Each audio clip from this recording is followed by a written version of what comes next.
Entrevista com o presidente do Senado do Congresso, Rodrigo Pacheco. A gente vai falar um pouquinho sobre os 200 anos do Senado. Presidente, me preparei um pouquinho para vir para essa entrevista, dei uma olhada, uma lida na história também no Senado, passou pelo período do Império, República, Nova República, chegou a ser fechado o Senado, reaberto.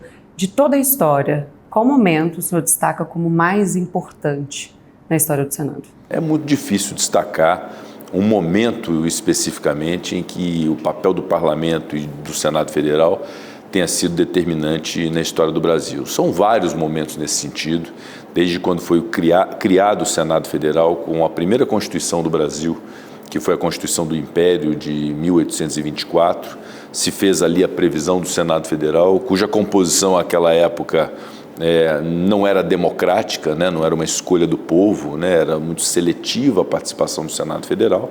Ele, 2 anos após a sua previsão constitucional, foi instalado no Rio de Janeiro, tendo o Marquês de Santo Amaro como o primeiro presidente do Senado Federal brasileiro, e ao longo do tempo constantes evoluções, como você destacou, em período de Império, de proclamação da República, Nova República, em momentos de fechamento do Parlamento brasileiro e do Senado, período de exceção, inclusive, da ditadura militar. É um período que, de fato, o Senado Federal foi muito abafado nas suas pretensões e posições, mas eu considero, se eu pudesse dar um pouco mais de contemporaneidade às discussões do Senado Federal, eu digo que o Senado foi muito importante para a reafirmação da democracia brasileira, no momento em que o mundo rediscute de democracia, que, assim como acontece mundo afora, o Brasil também tem pessoas que questionam a existência da democracia, que planejaram, inclusive, frustrar a democracia,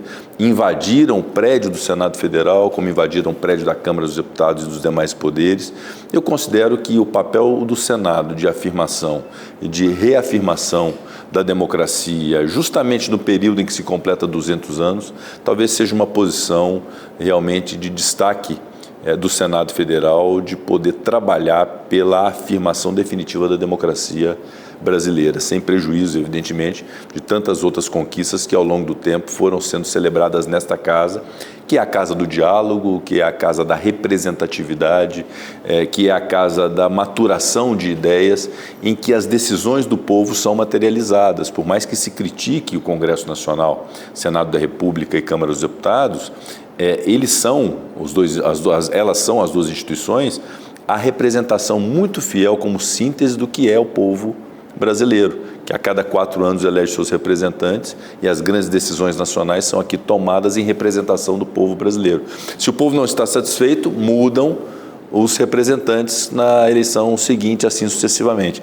Essa engrenagem democrática dá ao Senado Federal e também à Câmara dos Deputados esta incumbência e essa responsabilidade de representar o povo brasileiro, de tomar as decisões pelo povo brasileiro em relação a temas econômicos, em temas de educação, de saúde, em temas de representação política e de sistema política, sistema de política e sistema eleitoral e outros tantos temas, a liberdade de imprensa, a liberdade de manifestação, as liberdades públicas, as garantias individuais, os direitos fundamentais. Então, de fato, é um papel muito nobre de ser representante do povo brasileiro, de ter na Casa Alta, com mandatos mais longevos de 8 anos, essa capacidade de representação para fazer valer a voz do povo brasileiro. Mas se pudesse destacar, de fato, o destaque é realmente o papel do Senado Federal na defesa das instituições, na defesa da democracia, na defesa do sistema eleitoral, na defesa de vacinas no momento que o Brasil precisava na pandemia, que acabou coincidindo com esses ataques antidemocráticos. Eu considero que foi um papel muito decente do Senado Federal e que a história haverá de reconhecer. Agora eu quero falar um pouquinho do futuro da história do Senado. Na sua avaliação, o que a gente pode esperar daqui para frente? Eu considero que outros presidentes virão do Senado. Eu espero que tenham o mesmo apego que eu sempre tive pela democracia, pela institucionalidade, pelo respeito ao Senado, pela assiduidade, pela pontualidade que eu busco ter e respeito aos colegas. Da mesma forma como no governo anterior eu respeitava muito a oposição, nesse governo atual também respeito muito a oposição. Todos aqui somos iguais, todos somos portadores de ideias dos 81 senadores. É muito importante o presidente compreender isso, que todos têm direitos, todos têm deveres de satisfação aos seus estados e aos seus eleitores. Então, realmente, é ter uma casa que seja uma casa de harmonia, de respeito recíproco, de respeito às divergências, mas de afirmação de posições. Então, eu espero já nesse último ano como presidente do Senado que possamos avançar em pautas que sejam relevantes para o Brasil. Então, a regulamentação da reforma tributária é muito importante. Além da promulgação da emenda constitucional, a regulamentação através da legislação complementar e da legislação infraconstitucional. Feita a reforma tributária, é muito importante agora nós inaugurarmos uma discussão muito relevante para o Brasil, que é a do gasto público, ou seja, se arrecada para poder gastar. O gasto tem que combater desperdício, tem que combater privilégio, tem que ser eficiente, tem que chegar à ponta. O Brasil é portador de uma capacidade enorme de gerar riqueza e aplicar essa riqueza naquilo que verdadeiramente precisa. A geração de 0 a 18 anos, para a qual nós temos que dedicar nossas riquezas para que nada falte, né? O combate à fome e à miséria. É inconcebível pensar um país que produz tantos alimentos, que é tão rico sobre todos os aspectos, tem gente passando fome e sem casa para morar. Então, isso realmente é algo que nos decepciona e nos insta a uma reflexão de que nós temos que reagir a isso, né? E um país que tem que se modernizar, que tem uma oportunidade grande de uma transição energética que pode fazê-lo ser uma potência mundial, que talvez o Brasil seja um dos poucos países que tem essa condição, uma biodiversidade e uma capacidade de poder apostar nessa economia verde.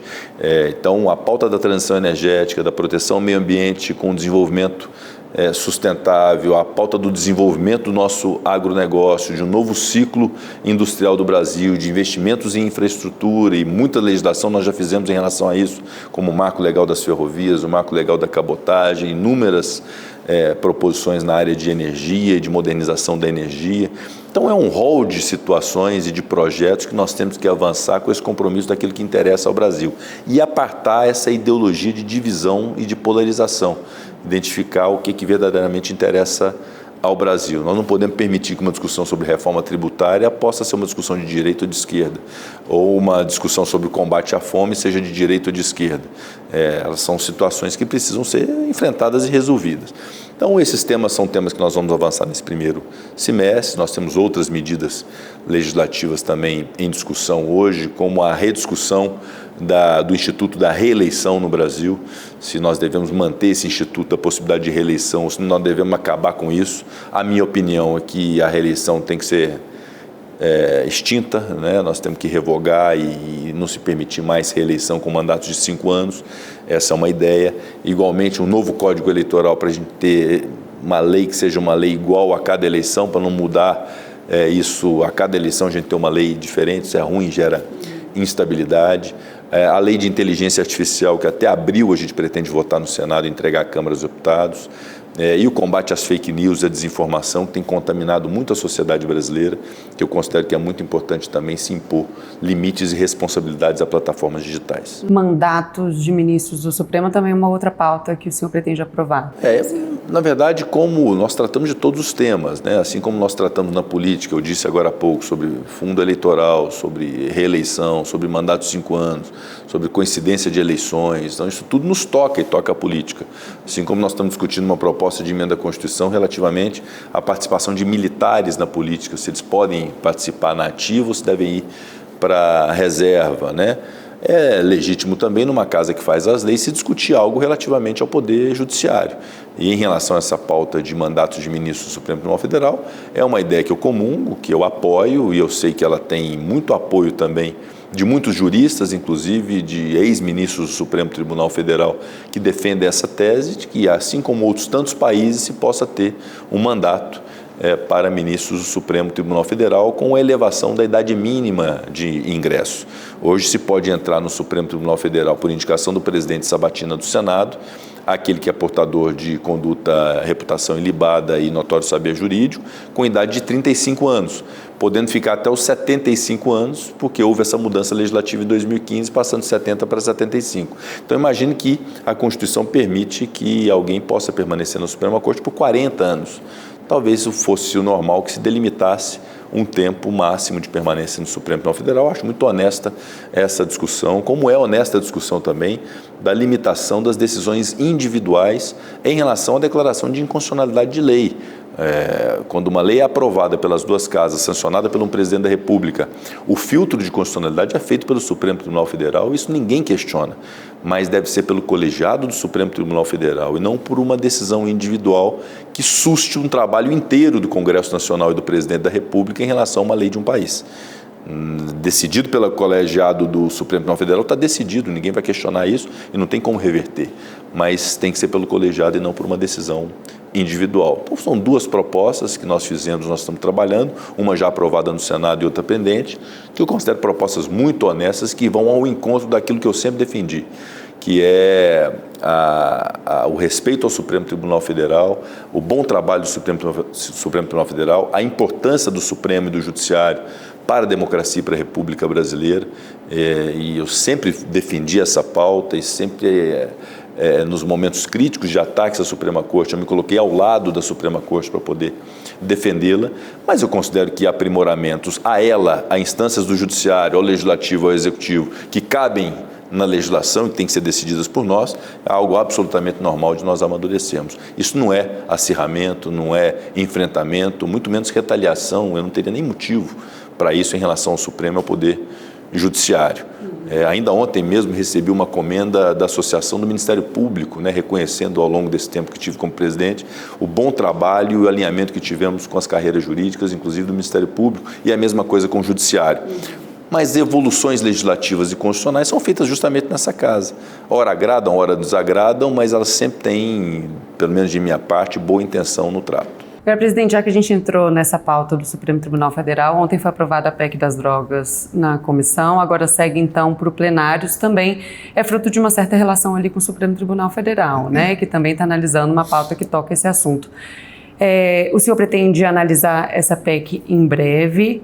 E há algum tipo de atrito em relação a esse assunto com o Supremo Tribunal Federal ou não? Bom, é uma oportunidade ótima de esclarecer a razão de ser e o conteúdo dessa proposta de emenda à Constituição. O Legislativo brasileiro decidiu já há algum tempo que a disciplina sobre drogas no Brasil deve conter uma repressão muito forte ao tráfico de drogas, tanto que o tráfico de drogas é equiparado a crime hediondo, gera prisão, a pena de 5 a 15 anos. Essa foi uma opção legislativa que eu considero necessária, porque o tráfico de substância entorpecente é algo muito grave no Brasil e tem ensejado, inclusive, organizações criminosas em torno dessa atividade. E, ao mesmo tempo que se repreendeu muito fortemente o tráfico de drogas, o legislador, em 2006, optou que, para o caso do porte para uso próprio da substância entorpecente, a pena não pode ser de prisão. Isso está correto, desde 2006 é assim, é um tipo penal, há um registro da pessoa que é surpreendida nessa situação, mas a pena não é uma pena de prisão, a pena é uma pena de prestação de serviço à comunidade, de frequência a cursos sobre a importância de se combater droga e o quanto ela faz mal e de advertência. Então são penas não privativas de liberdade. Essa foi a opção do legislador, criar tipos penais diferentes, um muito grave e o outro para poder fazer isso como a título de tratamento e mais educativo do que prisional. Sendo essa a opção do Legislativo e não reformulada, inclusive ratificada em 2019, nós consideramos que não deve o Poder Judiciário e o Supremo Tribunal Federal desconstituírem uma lei que foi feita no Congresso Nacional, a quem cabe essa definição sobre a política de drogas no país. Ao Judiciário cabe decidir casos concretos que lhe cheguem. Então, nós nos manifestamos contrariamente à tese da descriminalização da conduta do porte para uso, pela declaração da inconstitucionalidade do artigo 28 da lei, que é o que pune esse crime menor do porte para uso, que, repito, não prevê prisão, prevê medidas alternativas. Então, essa foi a nossa posição. A descriminalização só poderia ser feita pelo Congresso Nacional. Então, a proposta de emenda à Constituição vem justamente nesse sentido, de que o porte de drogas em qualquer quantidade será considerado pela lei crime, ora de tráfico, ora de porte para uso, inclusive fazendo no texto agora, com o trabalho do relator, o senador Efraim Filho, uma separação entre a questão do traficante e a questão do usuário, inclusive garantindo na Constituição que o usuário não deve ser preso, mas ele tem que compreender que portar aquela substância tem uma consequência jurídica. É muito inusitado pensar, Tainá, que uma situação de alguém que porte uma quantidade de droga para vender, normalmente um jovem de periferia que está com aquela droga para vender para alguém, ele seja autuado por tráfico de drogas. Aquela mesma droga na mão de alguém que adquiriu para usar ser um irrelevante jurídico. Em instantes passa de um crime quase hediondo para um nada jurídico sem consequência alguma, que seria o porte para uso se houver a descriminalização.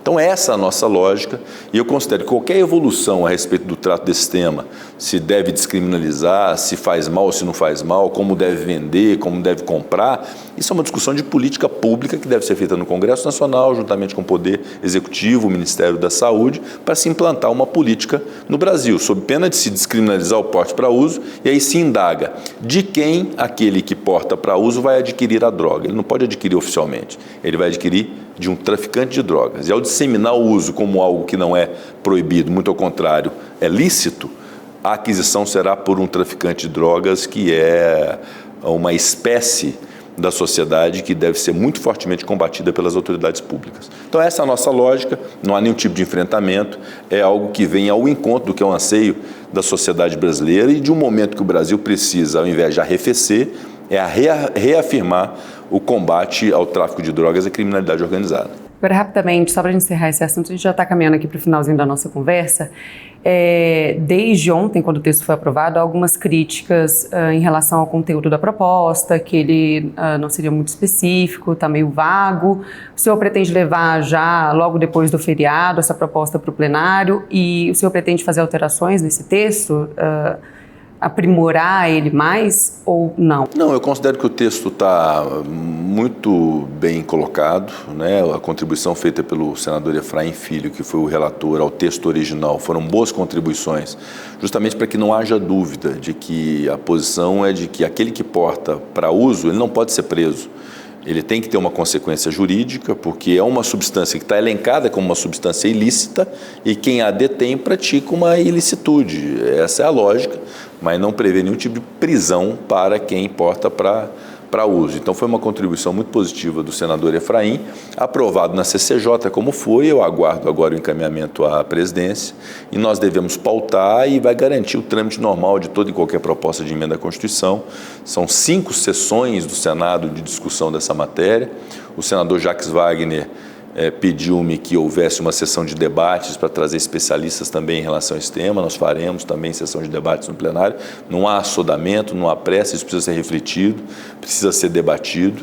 E aí nós vamos então, depois disso tudo, submeter ao plenário do Senado, e o plenário é soberano. Se houver os 49 votos para aprovação, será aprovada. Se não houver, não será aprovada e nós respeitaremos qualquer resultado. O JR Entrevista com o presidente do Senado, Rodrigo Pacheco, vai para um rápido intervalo e volta já já. Agora, a última pauta que eu queria tocar aqui com o senhor falou sobre gasto público. O Ministério da Fazenda, em especial Fernando Haddad, tem forçado, digamos assim, algumas pautas, como, por exemplo, a questão da reoneração dos 17 setores, chegou a enviar um projeto de lei. Eu queria entender do senhor como é que está essa discussão, se há espaço de fato para se discutir uma reoneração ou não. Esse assunto está vencido diante das resistências aqui na casa. Ainda há outros projetos que Fernando Haddad gostaria de ver aprovados aqui, inclusive tem uma discussão em relação ao PERS, né, a questão dos municípios. E diante de todo esse cenário, eu gostaria que o senhor dissesse para a gente se será possível, sim, manter essa meta de déficit zero do governo. A Haddad conta muito com esses projetos também para tentar manter ou tentar ter um reajuste dessa meta um pouco mais tímido. Mas qual que é a sua avaliação em torno desse assunto? Olha, em matéria econômica, nós temos que partir do pressuposto da confiança no trabalho feito pelo ministro Fernando Haddad da Fazenda. E eu, particularmente, tenho essa confiança de que tudo que tem sido feito pelo Ministério da Fazenda é planejado, se busca ter a aferição da consequência da política econômica e nós do Parlamento contribuirmos. E tanto que contribuímos muito no ano de 2023, foram inúmeras propostas do Ministério da Fazenda que foram aprovadas, né? Primeiro uma PEC de transição, quando nem no governo eles estavam, nós aprovamos. Que permitiu a governabilidade e o orçamento para poder governar em 2023. Aprovamos um novo regime fiscal proposto pelo ministro Fernando Haddad, aprovamos uma nova lei do CARF, aprovamos uma nova disciplina para fundos exclusivos ir para offshores, aprovamos o projeto de apostas esportivas, aprovamos a MP referente às subvenções do ICMS, que era uma distorção apontada pelo Ministério da Fazenda, aprovamos a reforma tributária, que embora fosse uma pauta eminentemente do Legislativo, teve o apoio também da Fazenda e foi uma construção a muitas mãos para que fosse aprovada a reforma tributária. Então houve muita colaboração de nossa parte com o Ministério da Fazenda. Esse ponto específico da desoneração é muito importante compreender, e o ministro Fernando Haddad também compreendeu, que foi uma decisão do Congresso. Nós decidimos pela desoneração dos 17 setores da economia e decidimos pela desoneração dos municípios com redução de alíquota. Isso foi feito ao final do ano, houve um veto do presidente Lula, houve a opção do Congresso de derrubar esse veto, houve uma promulgação da lei, ela se tornou lei no Brasil, a desoneração. E ato contínuo veio uma medida provisória, então isso acabou gerando ali algum tipo de conflito que nós cuidamos rapidamente de remediar. Mantive a medida provisória, mas dialogando com o Ministério da Fazenda, que já resolveu a questão dos 17 setores, com a supressão disso da medida provisória e o encaminhamento para o projeto de lei. E ainda pendente a solução em relação aos municípios. Eu agora, nos próximos dias, tenho uma reunião com o ministro Fernando Haddad para que o Ministério da Fazenda apresente as perspectivas de solução, considerando que nós temos aí até dia 1º de abril para poder resolver de uma vez por todas, para garantir segurança jurídica sobre a desoneração para municípios e para os 17 setores. Eu acredito muito que através desse diálogo a gente consiga até 1º de abril dar essa definição para a segurança e para a tranquilidade de todos. E em relação ao PES, algo que o ministro tem falado também muito com a Câmara dos Deputados, que é um projeto também que tem sido muito trabalhado pela Câmara dos Deputados, e me parece que o encaminhamento será para o projeto de lei e não pela medida provisória. Mas aí, sendo para o projeto de lei, nós temos até 1º de abril para definir se isso se mantém na medida provisória ou não. É justamente esse diálogo que nós vamos buscar fazer. Não tenho dúvida que, no final das contas, pessoas bem intencionadas sentadas à mesa vão resolver o problema. Em relação à meta fiscal? Zerar o déficit. A meta fiscal, considerando que o ministro Fernando Haddad apresentou uma série de projetos e foram talvez todos aprovados no parlamento, vamos confiar de que a meta fiscal que ele tem sustentado seja possível e trabalhar com essa meta, ou seja, ter a meta de alcançar a meta fiscal do déficit zero. Então, acho que essa confiança nós temos que ter, esse trabalho ao longo desse ano de 2024 também nesse sentido, e será muito bom para o país que essa meta seja alcançada dentro de sustentabilidade, não mais com criação de impostos, com sacrifício do contribuinte, com sacrifício de empresas, mas com o aumento do desenvolvimento do Brasil, a geração de novos fatos geradores tributários para poder gerar a riqueza nacional e, claro, com muito equilíbrio no gasto público, que é justamente o que eu falei, que nós vamos ter que enfrentar a questão da qualidade do gasto público, né? Se tem alguns bilhões de recursos alocados para a cultura, ou para o esporte, ou para o turismo, ou para o transporte, ou para a saúde, se aquilo realmente é necessário e para onde aquilo deve ser destinado. Então, essa aferição cabe ao Congresso Nacional, cabe aos Ministérios de Estado, cabe ao Tribunal de Contas da União, a gente realmente ter uma concertação para combater desperdício, para combater mau uso de recurso público, combater, evidentemente, desvios e malversação de dinheiro público, que é crime, que precisa ser combatido, combater sonegação fiscal para poder melhorar a arrecadação, e há métodos e mecanismos para isso muito eficientes, ainda mais no mundo tecnológico como o nosso hoje. Então, essa qualidade do gasto público é muito importante. Por vezes, o município ele não precisa de uma creche, porque ele já tem. Ele precisa do asfalto na rua. Por vezes, ele não precisa de nenhum dos dois. Ele precisa de medicamento no posto de saúde. Então, essa clareza desse retrato dos 5.570 municípios do Brasil, do que cada um precisa para poder alocar emendas parlamentares de comissão, emendas individuais, recursos do governo federal, essa clareza, esse diagnóstico era muito importante ser feito, sob pena desse município que não precisa da creche, precisa do asfalto, receber outra creche, né, por conta dessa desinteligência. Então, realmente, essa assertividade no gasto público vai ser fundamental para o Brasil, vai ser o exaurimento e o complemento de uma reforma tributária que busca arrecadar bem no país, e quem arrecada bem tem a obrigação de gastar bem. Perfeito. Agora, para atingir essa meta, então, só para deixar claro, ele não precisa contar com essa história da remuneração. Esse é um assunto vencido aqui pelo Congresso. Veja, a guisa de medida provisória, sim. Oneração, eu digo, dos 17 setores. Por medida provisória já não será, nem dos 17 setores, nem dos municípios. Será, se houver algum tipo de remodelamento, para o projeto de lei. O projeto de lei tem a cadência própria de discussão, não tem efeito imediato, depende do Congresso Nacional decidir daquela forma. Eu digo que não tem problema nenhum a proposta do governo relativamente a novos modelos. Eventualmente, a desoneração da folha de pagamento dos 17 setores, que foi feita de uma forma desde 2011 e que vem sendo prorrogada ao longo do tempo, pode ser que haja algum tipo de modelo novo que seja mais inteligente, que seja mais justo, que as empresas também concordem, porque vão manter a geração de empregos e vai ser bom para a arrecadação também. Então, esse é um diálogo profundo que vai ser feito ao longo do tempo. O que não podia ser feito é algo que nós optamos por fazer, que foi a desoneração dos 17 setores e dos municípios, e isso ser revertido por uma medida provisória após nós termos promulgado a lei. Então, é apenas esse o ponto, mas nós não estamos aqui fechando as portas para qualquer discussão em relação a nada. Podem vir as ideias, podem vir as sugestões, se elas vão vingar ou não, se elas vão ser aprovadas ou não, depende da vontade da maioria das duas casas. Perfeito. Presidente do Senado, Rodrigo Pacheco, muito obrigada pela entrevista aqui no Jornal da Record. Muito obrigado, Tainá, foi um prazer revê-la e sempre à disposição de vocês, desejo muito sucesso na sua carreira, tá? E um abraço a todo mundo que está nos assistindo. O prazer é todo nosso.